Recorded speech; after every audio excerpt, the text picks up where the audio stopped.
하여 주시옵시고, 오늘도 영적 기업으로 주신 언약의 약속을 받는 시간이 되게 하여 주옵시며, 아멘. 오늘의 말씀이 내 삶의 정직과 성실이 기본이 되게 하여 주옵시고, 오늘도 말씀이 내게서 비전으로 이루어지게 하여 주옵소서. 아멘. 그런 능력 있는 말씀을 받기를 원합니다. 아멘. 도와주시옵소서. 아멘. 오늘도 부족한 종을 오직 도구로만 사용하여 주옵시고, 오직 주께만 영광 돌리게 하여 주옵소서. 감사하며 예수 그리스도 이름으로 기도 올려옵나이다. 요즘 세상은 온통 어렵다고 얘기합니다. 죽겠다, 못 살겠다, 힘들겠다는 그런 이야기뿐입니다. 그래서 소상인 자영업자들은 자정이 넘어서 차량 시위를 하고, 어떤 소상공인 자영업자는 자기 원룸의 보증금을 빼서 조합원에 월급을 주고 스스로 목숨을 끊었습니다. 참 가슴 아픈 일이죠. 그만큼 경제적으로 어렵다는 이야기입니다. 그런데 이렇게 경제적으로 어려운데도 불구하고 포항을 누리는 업계도 있습니다. 예를 들면 배달업계는 포항입니다. 코로나19 때문에 밖으로 못 나가는데 집에서 다 핸드폰을 음식을 시켜 먹어서 포항을 누리고 있습니다. 또 하나 포항을 누리는 업계는 복권방이라고 합니다. 이 복권 한 장 사서 당첨만 되면 좋겠다 그런 소망 속에서 한 주간을 지낸답니다. 지나가는 사람 10사람 중에서 7사람, 8사람은 거의 다 호주머니에 복권 한두 장씩은 다 있다는 겁니다. 복권 중에서 당첨금이 제일 많은 복권은 로또 복권입니다. 20억에서 30억까지 받을 수가 있습니다. 그런데 이 로또 복권을 팔면서 그들은 어떤 표어를 걸었냐면 인생 역전이라는 표어를 걸었습니다. 로또 복권 한 장 사서 당첨돼서 인생을 역전시키라는 거죠. 그런데 로또 복권 사서 당첨돼서 인생을 역전시키는 사람은 단 한 사람도 없습니다. 로또 복권을 사서 당첨되는 순간, 그 순간부터는 지옥이랍니다. 아는 사람부터 돈 빌려달라고 전화가 오고요. 또 각 사회업체에서 또 기부 좀 해달라고 전화가 오고요. 친척으로부터도 별 전화가 오는데 견딜 수가 없다는 겁니다.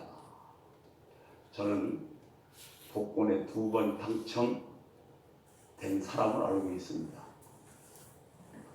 그런데 제가 그 사람을 만났을 때 그 사람의 형편은 어떠했는가 하면, 아내와 이혼했고 자식과는 뿔뿔이 헤어졌고, 가스 주유소에서 가스를 주입하다가 가스를 맞고 쇼크가 와서 기절해서 병원으로 실려왔을 때 전 그 사람을 만났습니다.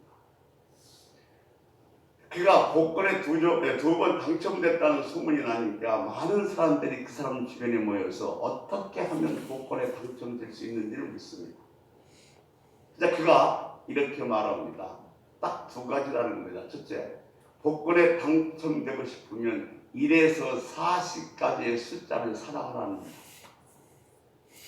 내 1에서 40까지 숫자를 쓰고 배열해서 어떻게 해야 이게 크게 연결되고 세로로 가로로 맞아서 당첨될 수 있는데 글 써보고 연습해야 되니까 1에서부터 40까지 숫자를 살아가야 되고, 두 번째, 복권 한 장 타서는 당첨될 확률이 거의 없답니다. 최소한도 100만원, 200만원씩 복권을 사야 된다는 겁니다. 자기도 마지막으로 복권 한 번 더 살라고 이렇게 어렵고 힘든데도 불구하고 통장 속에 400만원을 남겨놨다는 겁니다. 복권, 로또 복권 당첨돼서 인생 역전되지 않습니다. 그렇다면 인생에 역전시킬 수 있는 방법은 무엇인가? 지금 내 인생 이대로는 안 되는데, 내 인생 한번 뒤집어 보고 싶은데 그 인생을 역전시키는 방법이 무엇인가 하면 제가 오늘 여러분들에게 알려드리겠습니다. 오늘 잘 오셨습니다.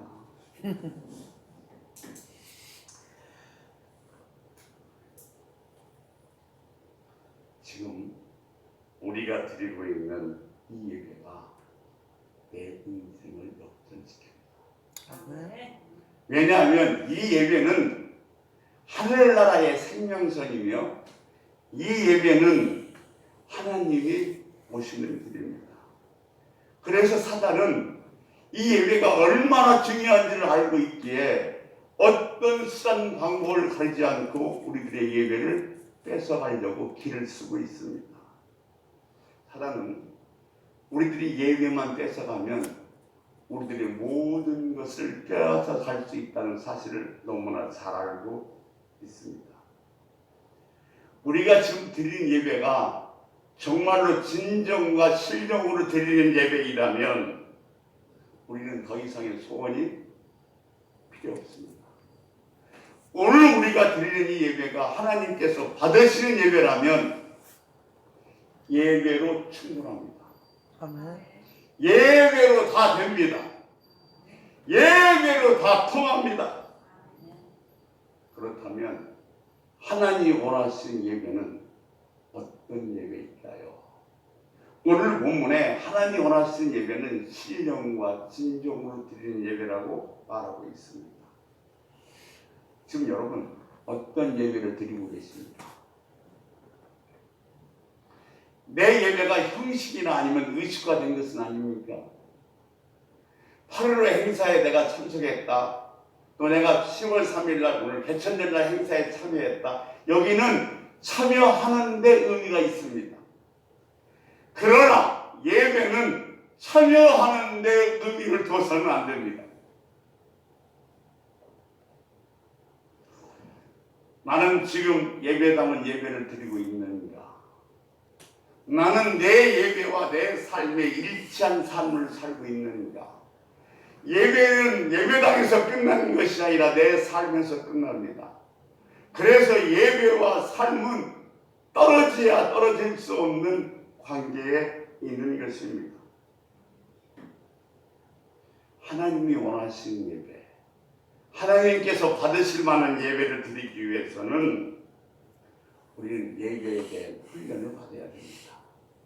예배 훈련이라고 해서 거창한 것이 아니라 예배가 왜 드려야 되는지, 예배가 무엇인지를 알고 예배를 드려야만이 하나님이 원하시는 예배를 드릴 수가 있다는 겁니다.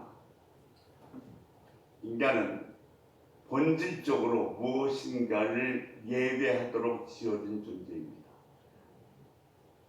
그러니까 하나님은 하나님을 예배하도록 우리 인간을 그런 존재를 지으셨습니다. 그래서 예배하지 않으면 마음이 허전하고 누군가의 도움을 필요한 것이 인간의 본성입니다. 그런 말미암아 하나님의 자리에 대신 무슨 부처도 대신 짐승도 대신 귀신도 놓고 섬기는 그런 형편이 되어져 버리고 말았습니다.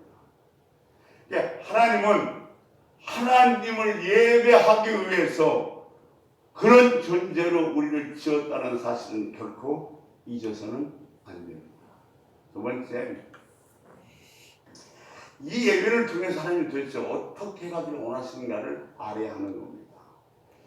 예배가 왜 중요하냐면 예배는 예배하는 대상을 닮아가게 되어 있습니다. 시편 115편 4절에서 5절 말씀에 보면 우상은 금과 금으로 만드는 자나 그것을 의지한 자는 다 그와 같으리라 그랬습니다. 우리가 전에 다니는 사람 보고 최고의 칭찬이 뭐예요? 당신은 부처 같습니다가 최고 칭찬입니다. 우리 예수 믿는 사람도 마찬가지입니다. 우리에 대한 최고의 칭찬이 뭐냐면 당신은 예수를 닮은 것 같습니다가 최고의 칭찬입니다. 그러니까 하나님께서는 예배를 통해서 우리가 매주 예배를 드리면서 매일 예배를 드리면서 하나님을 닮아가기를 원하신다는 겁니다. 하나님을 닮아가면서 하나님의 형상을 회복해서 빛과 소금의 삶을 살음으로 말미암아 나를 통해서 하나님이 보여줄 수 있는 삶, 그런 삶을 살아가기 위해서 우리들에게 예배 드리기를 원하신다는 겁니다. 세 번째, 이 예배가 우리의 삶에 어마어마한 영향력을 미친다는 사실을 알아야 됩니다. 내가 무엇을 하느냐, 내가 무엇을 어떤 일을 하느냐에 따라서 나의 존재와 가치가 결정됩니다. 내가 하나님을 예배한다는 것은 하나님에게 최고의 가치를 두고 사는 겁니다. 사도 바울이 다메섹에서 예수를 만난 다음에 자기 모든 것을 배설물처럼 버렸습니다. 왜? 예수에게 최고의 가치를 두고 살기 위해서. 그러니까 내가 지금 예배를 드리고 있다는 것은 하나님에게 뭐요? 최고의 가치를 두고 산다는 겁니다. 내가 하나님에게 최고의 가치를 두고 사는 한, 바꿔서 말씀드리면 예배를 드리는 한 절대로 사단은 나를 건드릴 수가 없습니다. 그러니 사단의 목표는 우리들이 예배가 될 수밖에 없죠. 사단은 우리들에게 예배를 뺏어가면 그 모든 것을 뺏어갈 수 있다는 사실을 알고 있습니다. 이건 제 얘기가 아니라 성경에서 욥이 그렇게 얘기하고 있습니다. 욥기서 1장 5절 한번 같이 보도록 하겠습니다. 네, 같이 읽습니다. 시작. 그들이 차례대로 잔치를 끝내면 욥이 그들을 불러다가 성결하게 하되 아침에 일어나서 그들의 명수대로 번제를 드렸으니 이는 욥이 말하기를 혹시 내 아들들이 죄를 범하여 마음으로 하나님을 욕되게 했을까 함이라. 욥의 행위가 항상 이러하였더라. 아멘. 이러니 하나님께서 욥에게 복을 안 주실 수가 없죠. 그런데 욥기서 1장 9절에 보면 사단이 욥을 참소합니다. 뭐라고 하냐면 하나님이 욥이 이렇게 잘되게 했으니까 욥이 하나님을 잘 믿지 싹 가져가고 싶죠. 욥도 하나님을 배반하고 떠날 겁니다. 하자 하나님께서 이 사단에게 욥의 모든 소유물을 주되 생명만은 건들지 말라고 합니다. 사단이 하나님부터 모든 소유물을 다 가져가라는 명을 받았습니다. 그런데 욥기서 1장 14절 17절에 보면 이 사단이 욥에게서 제일 먼저 가져간 것이 뭐냐면 소고 양입니다. 그래서 소가 죽었다 양이 죽었다고 와서 보고를 합니다. 그 당시 문화는 제사 문화입니다. 제사를 드리려면 재물이 있어야 되는데 재물이 다 없어버렸습니다. 이 말은 바꿔서 말하면 욥은 뭐요? 예배를 드릴 수가 없게 되어진 겁니다. 예, 사단이 욥에게서 제일 먼저 뺏어간 것은 오늘날로 말씀드리면 예배입니다. 예배를 뺏어가고 자식을 뺏어가고 재물을 뺏어가고 부인이 떠나가게 만들었습니다.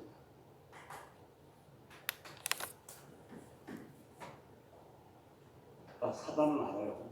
뭐하냐면 예배만 빼앗으면 다른 것은 다 빼앗을 수 있다는 사실. 그러나 예배를 빼앗지 못하면 아무것도 건들 수 없다는 사실을 이 사람은 너무나 잘 알고 있습니다.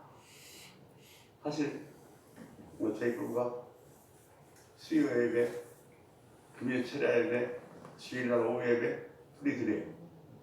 뭘 그렇게까지 드리냐고 말씀하시는 분도 있어요. 야, 유별단단 하시는 분도 있어요. 그러나 그 예배 한번 놓쳐버리면 나에게 어떤 일이 올지 알 수 없기 때문에 그 한 번의 예배라도 붙들려고 그렇게 예배를 드리고 있는 겁니다. 재밌는 것은 욥기서 42장 8절에 보면 같이 한번 읽어요. 시작. 그런즉 너희는 수소 7과 수양 7을 가지고 내 종 욥에게 가서 너희를 위하여 번제를 드리라. 내 종 욥이 너희를 위하여 기도할 것인즉 내가 그를 기쁘게 받으리니 너희가 우매한 만큼 너에게 갚지 아니하리라. 이는 너희가 나를 가리켜 말한 것이 내 종 욥의 말같이 옳지 못함이라. 아멘. 재밌는 것은 욥은 잘 알잖아요. 욥이 나중에 갑절의 축복을 받았다. 이 욥의 갑절의 축복을 언제 받냐면 욥기서 42장 10절입니다. 욥기서 40장 10절에 보면 욥이 갑절의 축복을 받는 거 한번 보겠습니다. 시작. 욥이 그의 친구들을 위하여 기도할 때 여호와께서 욥의 곤경을 돌이키시고 여호와께서 욥에게 이전 모든 소유보다 갑절이나 주신지라. 아멘. 욥의 갑절의 축복을 언제 받았냐면 예배가 회복됐어. 회복된 다음이었어요. 욥의 인생의 역전은 언제였냐면 예배가 회복된 다음에 인생의 역전되었습니다. 여러분, 우리도 단 한 번의 예배로 우리 인생을 역전시킬 수 있다는 사실을 여러분 잊지 마십시오. 아멘. 우리는 수십 번 아니 수백 번 우리 스스로에게 질문해야 됩니다. 나는 오늘 예배에 성공했는가? 나는 오늘 하나님이 받으신 예배를 드렸는가? 내가 드린 예배는 살아있는 예배인가를 우리는 수십 번, 수백 번 우리 스스로에게 물어봐야 됩니다. 내가 수백 번, 수십 번 예배를 드렸는데 내 인생이 역전되지 않았다고요? 여러분 오해하지 마십시오. 내가 드리는 예배가 중요한 것이 아니라 하나님이 받으시는 예배가 중요합니다. 내가 아무리 수백 번 예배를 드렸어도 하나님이 받지 않으면 그 예배는 아무 의미가 없다는 것입니다. 하나님이 받으신 예배는 두 가지가 충족돼야 됩니다. 하나는 열정이 있어야 됩니다. 물론 열정은 보통 많은 사람들이 이렇게 말합니다. 열심히 특심이라고 부르는데 이 열정은 다른 사람의 시선을 상반치 않는 힘이 있습니다. 소경 바디메오가 눈을 어떻게 떴습니까? 예수님이 지나간다는 소리를 들었습니다. 어쩌면 오늘 아니면 예수님을 만날 수 없을지도 모릅니다. 앞도 안 보이는 이 바디메오가 걷어서 집어 던지며 어기적거리면서 다윗의 자손 예수여 나를 불쌍히 여겨달라고 큰 소리 치면서 쫓아가자 제자들이 뭐라고 하고 사람들이 뭐라고 얘기합니다. 잠잠하라고 합니다. 지금 이 바디메오는 그 소리에 전혀 신경 쓸 필요가 없었어요. 왜? 나는 오늘 기필고 뭐 해야 되니까 눈을 떠야 되니까 오늘 내가 눈을 떠야 되겠다는 열정이 있었으니까 다른 사람들의 시선, 다른 사람의 날짜리는 뭐요? 전혀 상관이 없었습니다. 그러니까 열정이라는 것은 다른 사람의 시선에 신경을 쓰지 않게 하는 힘을 갖고 있는 겁니다. 오늘 우리가 드리는 이 예배가 정말로 내 인생을 역전시킬 수 있는 예배라면 오늘 이 예배가 내 인생을 역전시킬 수 있는 마지막의 기회의 예배라면 여러분은 이 예배를 어떻게 드리시겠습니까? 주님! 내가 바디메오입니다. 오늘 내가 눈을 떠야 됩니다. 오늘 내가 일어서야 됩니다. 오늘 내가 내 인생을 역전시켜야 됩니다. 누가 뭘 그렇게 유난스럽게 큰 소리로 아멘해 뭐 그렇게 두 손 들고 찬양해 이렇게 하면 그들의 시선 아무것도 상관이 없습니다. 왜냐하면 오늘의 축복의 주인공은 나다. 아멘. 나라고 외칠 수 있기 때문에 그렇습니다. 가만히 생각해보면 저도 마찬가지입니다만 사람들의 시선과 말 때문에 버긋거리다가 정말로 내 인생을 역전시킬 기회를 놓친 적이 얼마나 많이 있는지 모릅니다. 기억하십시오.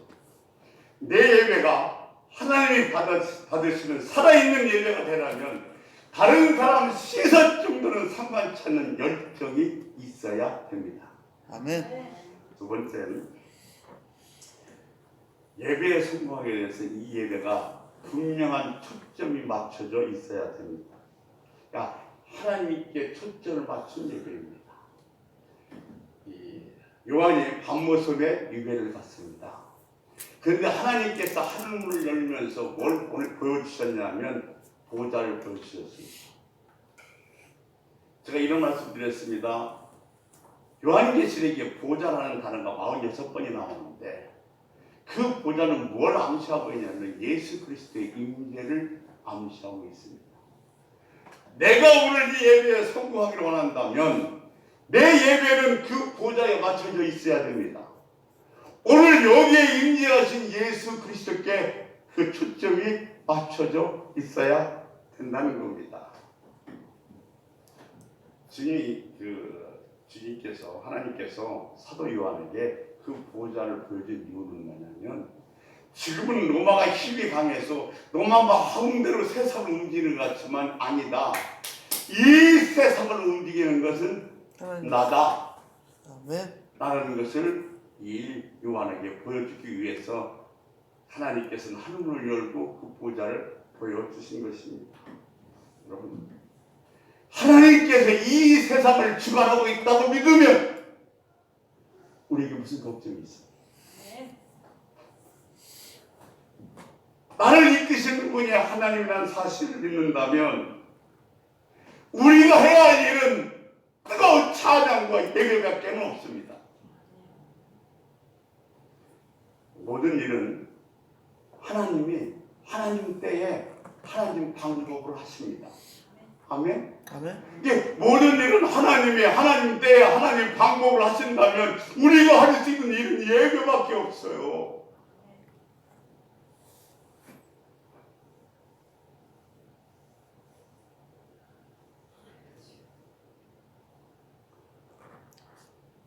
이 보좌에 초점이 맞춰 있는 예배, 예수 그리스도의 임재에 초점이 맞췄던 예배, 이 예배는 주님께서 내 인생을 주관하고 계신다는 사실을 믿고 그 믿음으로 드리는 예배입니다. 아멘. 그러니까 우리는 주님이 우리들의 삶을, 우리 인생을 뭐하고 계세요? 주장하고 계십니다.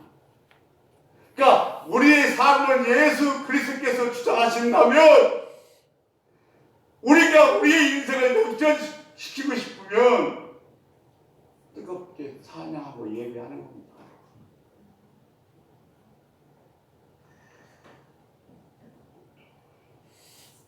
많은 사람들이 생각하기를 저 보좌에 앉으신 하나님은 세계를 다 다스리니까 나 같은 게서 뭐 신경을 쓰겠어 이렇게 생각하실지 모르겠습니다만 하나님은 저와 여러분을 사랑하실 줄 믿습니다.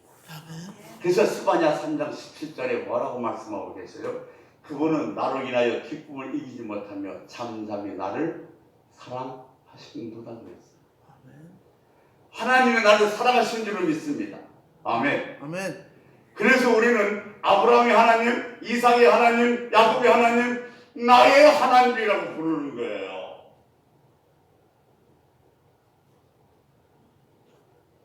사랑하는 성도 여러분, 아브라함의 하나님, 이삭의 하나님, 야곱의 하나님이 바로 내 하나님이라고 믿으시면 아멘. 아멘. 하나님은 나의 과거, 나의 현재, 나의 미래도 살아가고 계십니다. 하나님 나라 주권은 하나님 백성들 하나하나에게 섬세하게 영향을 미치고 있습니다. 그런데 우리는 우리 자신을 하나님에게 내맡기지 못하는 것이 문제입니다. 그분이 내 인생을 주관하고 계시는데 우리는 우리 인생을 그분에게 맡기지 못하는 것, 이것이 문제고 이것이 정말로 안타까운 일일지도 모릅니다. 사랑하는 성도 여러분, 내가 지금 내 인생의 주인으로서 내가 내 인생의 통치자로 있으면서 하나님께 이 신령과 진정으로 예배 드리고 있다고 착각하면 안 됩니다.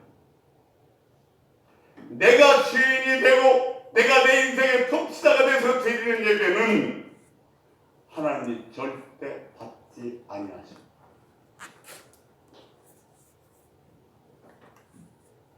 우리는 오늘 예배 드리는데 분명한 초점이 있어요.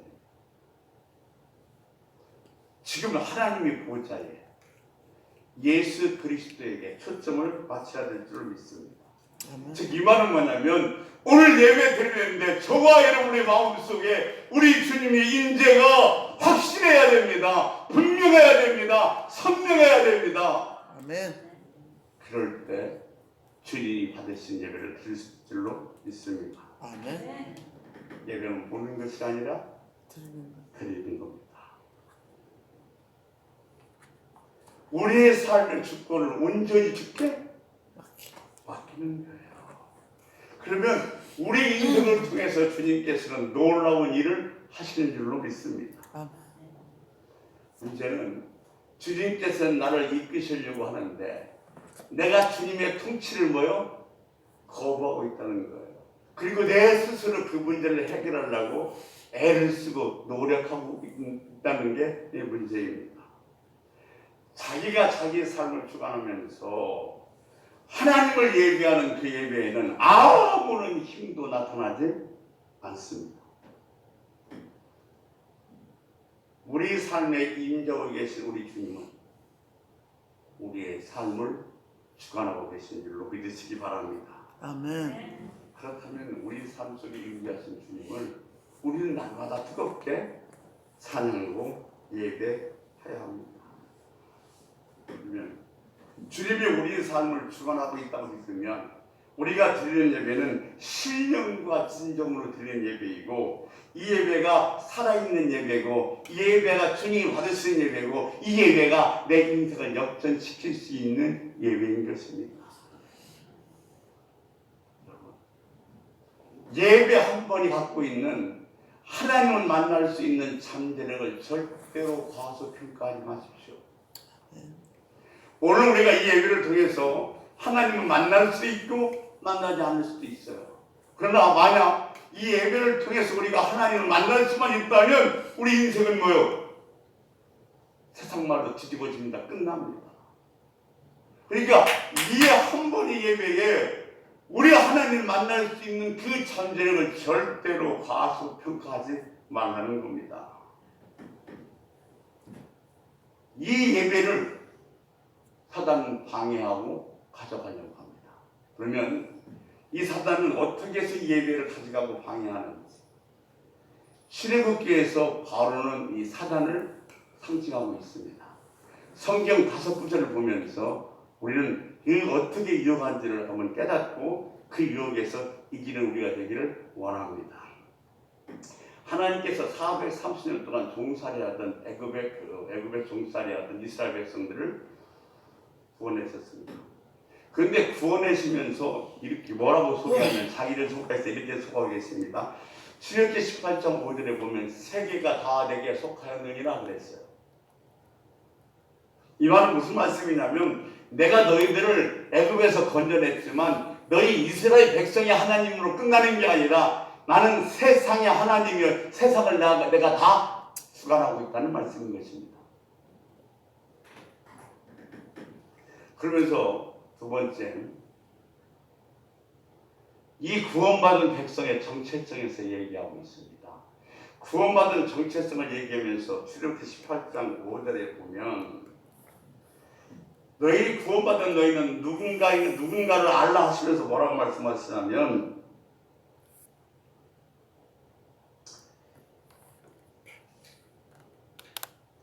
너희는 내 소유라고 하셨어요.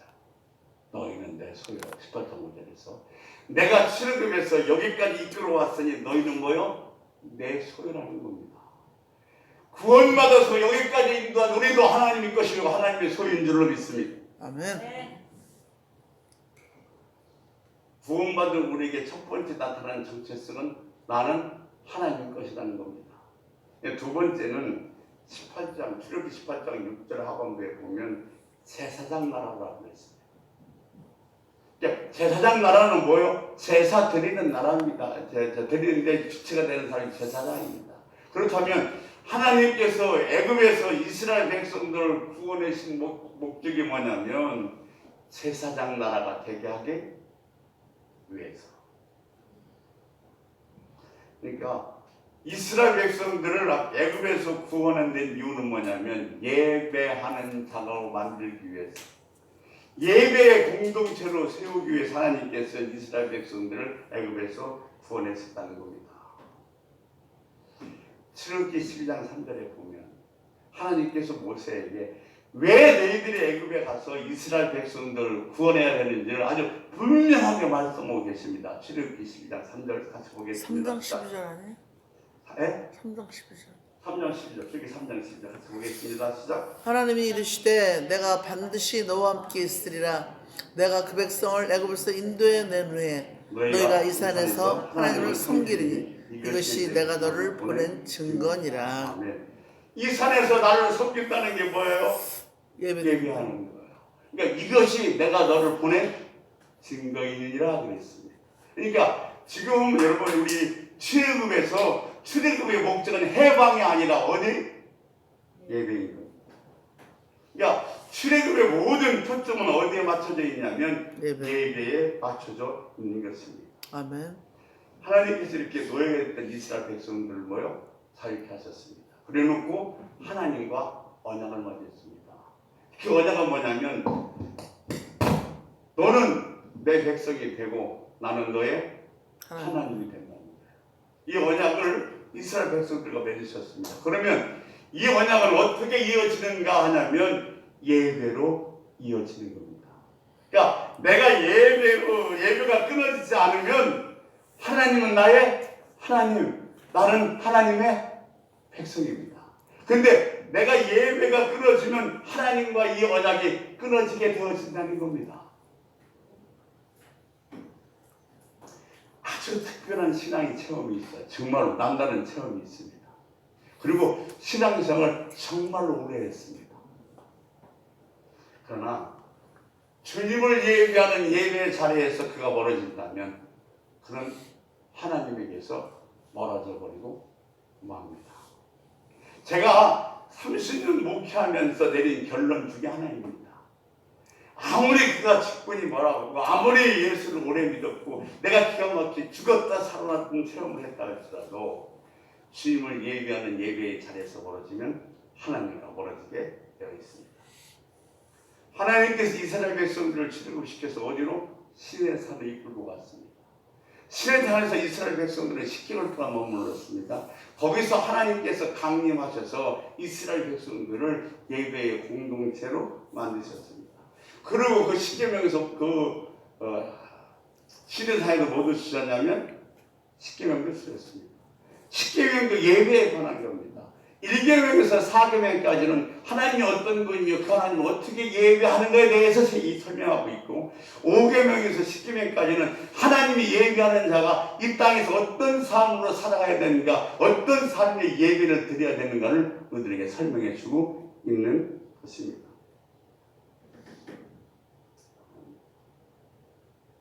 코로나19 어떤 식으로 끝날지 모르겠지만 코로나19가 끝난 다음에 그 전처럼 수많은 하나님 백성들이 막 교회를 밀려올까요? 쉽지 않다고 봐요. 저는. 왜냐하면 너무도 우리 서울을 자리를 비웠습니다. 앞서 말씀드린 것처럼 이 출애굽에서 바로는 누구를 상징하고 있냐면 사단을 상징하고 있어요. 자, 그러면 이 바로가 모세와 아론을 통해서 예배를 드리려 하려고 이스라엘 백성들을 좀 방해하고 나가려고 하는데 어떻게 방해하는지는 우리들이 신앙생활하는데 사단이 어떻게 방해하는지를 잘 보여주고 있는 대목입니다. 출애굽기 3장 17절 18절 보겠습니다. 5장. 출애굽기 5장 17절 18절 같이 읽겠습니다. 시작. 바로가 이르되 너희가 게으르다 그러므로 너희가 이르기를 우리가 가서 여호와께 사를 드리자 하는도다. 이제 가서 일하라. 짚은 너희에게 주지 않을지라도 벽돌은 너희가 수량대로 바칠지니라. 지금 모세가 예배를 드리게 했다가 더 박해와 고생이 심해지게 됐습니다. 벽돌을 만든 집을 주지 않으면서 수량은 예전과 똑같이 만들어가는 겁니다. 그러니까 참 우리도 마찬가지예요. 내가 내 아내나 아니면 내 남편이나 내 부모에게 교회 가십시다. 예수 믿었다고 믿으라고 얘기했다. 핍박받은 수는 얼마나 많습니까? 말도 못하게 핍박해요. 내가 예수를 잘 믿어보려고요. 이제 아직도 수혜하면 나가자고 하려고 했을 때 그게 어떤 고난과 핍박이 옵니까? 왜? 사단이 예배 드리는 꼴을 못 봐요. 그러니까 내가 정말로 예수 한번 제대로 믿어보겠다. 예수 잘 믿어봐야 되겠다. 이렇게 결심하면 반드시 핍박과 어려움이 따라온다는 사실을 미리 인지하고 있어야 돼요. 왜? 사단은 절대로 그대로 놔두지 않기 때문에 그렇습니다.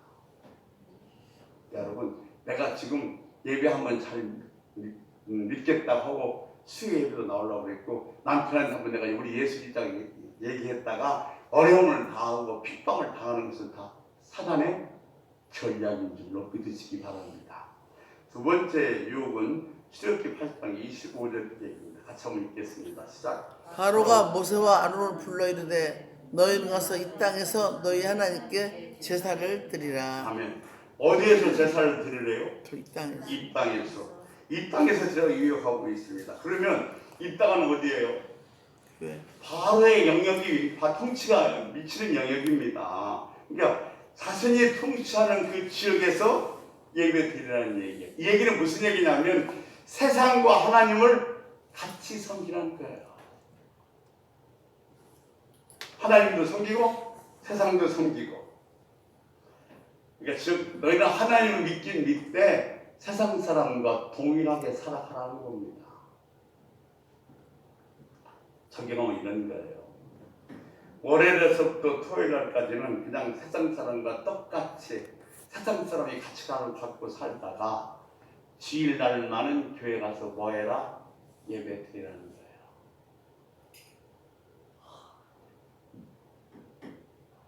이 유혹은 지금도 얼마나 우리들에게 있는지 몰라요. 세상 사람이 똑같이 살래요. 뭘 그렇게 이걸 떨어, 뭘 그렇게 뭐 난리 법석이야. 그냥 살아. 그러고 주일날 가서 예배만 드려. 그러고 이것이 신앙생활의 전부인 줄 알고 있는 사람들도 너무나 많이 있습니다. 새해가 되면요, 뭐 장난이 하면서 종을 보는 사람도 있고요. 이사를 가면서 예수를 믿는다 하면서도 동쪽 서쪽을 보는 사람도 있습니다. 구원은 애굽에서 가나안으로 옮겨지는 겁니다. 우리 구원은 마귀 자녀에서 하나님의 자녀로 옮겨지는 겁니다. 근데 보세요. 우리들의 생활 무대는 어디예요? 세상입니다. 하나님께서 우리를 어디야? 세상으로 보내셨습니다. 그러니까 우리가 신앙생활하는 무대는 세상이에요. 세상에서 살아가요. 그러나 세상 사람과 똑같이 살아가는 것이 아니라 세상 사람과는 구별된 삶을 살아야 되는데 그 삶을 살지 못하도록 마귀가 우리를 유혹하고 있다는 겁니다. 이거 쉽게 믿어. 뭐 적당히 믿지 뭘 이렇게 입을 들으면서 세상도 섬기고 하나님도 섬기라고 유혹하고 있는 겁니다. 자, 세 번째 유혹 보겠습니다. 출애굽기 8장 8절입니다. 28절입니다. 같이 읽겠습니다. 시작. 바로가 이르되 내가 너희를 보내리니 너희가 너희 하나님 여호와께 광야에서 제사를 드릴 것이나 너무 멀리 가지는 말라. 그런즉 너희는 나를 위하여 간구하라. 지금 세 번째 유혹은 뭐예요? 너무 멀리 가지 말아요. 바로는 이 땅에서 자기를 이 땅에서 섬기라는 말이 거절되자 멀리는 가지 말라고 합니다. 왜 멀리 가지 말라고 그랬을까요? 바로는 언제든지 자기의 노예로 묶고 싶은 거예요. 즉 사단은 기회만 있으면 언제든지 자기를 노예를 삼으려고 합니다. 이게 이 바로가 바로 누구의 상징이냐면 사단의 상징인 거예요. 예를 들면 한번 적용해 보겠습니다. 예수를 믿되 적당히 믿으라는 겁니다. 예수를 믿는데 그냥 대충 믿으라는 거예요. 사실은 우리가 신앙생활에서 정말로 무서운 것은 대충입니다. 적당입니다. 그러니까 내가 지금 대충 믿고 싶고 적당히 믿고 싶은 것은 나는 이미 사단의 유혹에 들어가고 있다는 사실을 잊어서는 안 돼요. 신앙생활은 절대로 대충 적당히 해서는 안 되는 줄 믿으시기를 바랍니다. 아멘. 이번째 유혹 출애굽기 10장 11절 같이 읽겠습니다. 시작. 그렇게 하지 말고 너희 장정만 가서 여호와를 섬기라. 이것이 너희가 구하는 바니라. 이에 그들이 바로 앞에서 쫓겨나니라. 지금 이 네 번째 유혹은 뭐냐면 장정만 가서 예배를 드리라는 겁니다. 너 예배 누구 드릴까 했더니 남녀노소 없이 양과 소를 다 데리고 갔다니까 그러지 말고 장정만 가고 어린아이들은 뭐요? 남겨두라는 겁니다. 자녀들은 남겨두고 너희들만 가서 뭐요? 하나님을 섬기라는 거예요. 이게 바로 뭐냐면 다음 세대입니다. 하나님은 다음 세대에 관심을 갖고 계시지만은 사단도 다음 세대에 관심을 갖고 있습니다. 어떻게 하든지 우리 믿음이 다음 세대로 이어지지 못하게 하는 게 바로 사단의 전략인 줄로 믿습니다. 여러분 400m 개조하죠. 400m 개조에서 제일 중요한 게 뭔지 아세요? 어떤 대답 안 할래요? 이 400m 개조에서 제일 중요한 게 바통 터치예요. 바통을 놓쳐버리면 1등 가다가도 공짜합니다. 그러니까 믿음에도 뭐가 중요하냐? 바통 터치가 중요해요. 근데 오늘날 많은 분들 보십시오. 아이가 고등학교 3학년 되면 엄마가 가서 기도할 테니까 누나 여기서 공부나 해. 그래서 아이들이 고등학교 2학년 때까지 신앙생활 잘하다가 고3 돼서 신앙을 시들시들고 대학 들어서 신앙생활 안 하는 아이들이 너무도 많아지는 거예요. 저는 개인적으로 이렇게 생각해요. 목사가 교회가 커서 자기 자식한테 교회를 물려주는 거 말고요. 정말로 이 목사의 자녀가 아버지를 보니까 정말로 복음이 열정적이야. 이 복음이 얼마나 중요하고 복음을 전하는 것이 얼마나 중요한가를 내가 아버지 보고 깨달아서 배웠어. 나도 그래서 아버지처럼 목사가 되고 싶다고 그래서 대를 이어서 목사를 한다면 저는 그 목회가 크고 작건 교인이 몇 명이든 상관없이 그 목사님은 목회에 성공했다고 봅니다. 왜냐하면 바톤 터치가 제대로 되었기 때문에 그렇습니다. 여러분의 자녀를 위해서 자녀의 믿음을 위해서 기도하는 거 결코 소홀하게 하지 마십시오. 왜? 사단의 전략입니다. 마지막 5번째 유혹 한번 보겠습니다. 출애굽기 10장 24절 같이 읽습니다. 시작. 바로가 모세를 불러서 이르되 너희는 가서 여호와를 섬기되 너희의 양과 소는 머물러 두고 너희 어린 것들은 너희와 함께 갈지니라. 자, 이제 어린아이가 데리고 가래요. 근데 뭘 놓고 가래요? 양과 소는. 근데 지금 이스라엘 백성들이 그 당시에 제사문에 해요.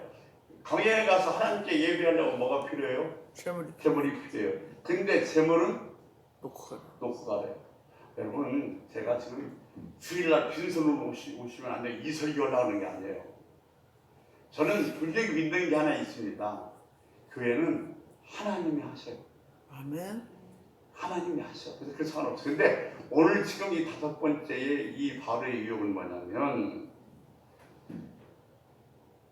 예수 그리스도의 보혈이 없는 예배, 예수 이름이 사라진 예배, 희생이 없는 예배. 그냥 내가 시간이 남아서 와서 한번 이 자리에 앉아서 예배 드리는 거 참석하는 게 아니라 내가 오늘도 이 예배를 드리기 위해서 얼마나 많은 걸 포기하고 이 자리에 와 있는지, 내가 이 예배를 드리기 위해서 얼마나 많은 핍박을 받고 이 자리에 와 있는지, 이거 있어야 된다는 겁니다. 근데 예수의 보혈은 없어. 예수의 이름은 사라졌어. 선행과 열심만 가지고 드릴 예배는 예수님이 받아들이지 않으신다는 겁니다. 저는요, 예수님이 없는 예배 수없이 봤습니다. 도덕과 윤리만 있습니다. 이런 예배는 절대로 하나님께 받으시지 않습니다. 이 5가지 유혹을 했습니다만 모세는 뭐요? 절대로 적당히 타협하지 않았습니다. 모세는 어떤 여지도 남기지 않았습니다. 오직 하나님 명령대로만 해서 이 바로의 유혹을 거절하고 이스라엘 백성들을 광야로 이끌어서 예배의 공동체로 만든 줄을 믿습니다. 아멘. 오늘 우리도 마찬가지입니다. 이 사단의 유혹을 이기고 날마다 예배의 자리에 있어서 여러분이 날마다 스스로 예배 드리고 난 다음에 물어보십시오. 나는 오늘도 살아있는 예배를 드렸는가? 나는 오늘도 주님이 받으실 만한 예배가 드렸는가? 나는 오늘도 이 예배에 대해서 뭔가 내 자신이 죽는 희생이 있는 예배인가? 예수 그리스도의 보혈이 있는 예배인가? 만약 그 예배가 정말로 살아있고 주님이 받으신 예배였다면 반드시 주님은 우리 인생을 역전시킬 줄로 믿습니다. 아멘. 기도하겠습니다. 사랑의 아버지 하나님, 날마다 사단은 우리 예배를 방해하고 있습니다.